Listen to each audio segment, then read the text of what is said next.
ఆలోచిస్తున్నారు. చాలామంది బరువు తగ్గేందుకు రాత్రిపూట అన్నం బదులు చపాతీలు, జొన్న రొట్టెలు, రాగి రొట్టెలు తింటున్నారు. ఎక్కువ మంది చపాతీలకే ప్రాధాన్యత ఇస్తున్నారు. అన్నం బదులు చపాతీలను తినడం వల్ల కలిగే ప్రయోజనాలు తెలుసుకుందాం. చపాతీలను తయారు చేసే గోధుమ పిండితో విటమిన్ బి, ఈ, calcium, iron, zinc, sodium, potassium, magnesium వంటి మినరల్స్ పుష్కలంగా ఉంటాయి. అన్నం తినడం వల్ల ఎంత శక్తి లభిస్తుందో చపాతీల వల్ల కూడా అంతే ఎనర్జీ లభిస్తుంది. కానీ అన్నం కంటే చపాతీ త్వరగా జీర్ణమవుతుంది.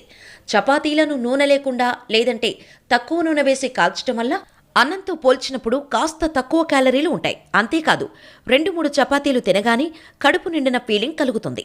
దీంతో తక్కువ ఆహారం తీసుకుంటాం. ఫలితంగా త్వరగా బరువు తగ్గుతామంటున్నారు నిపుణులు.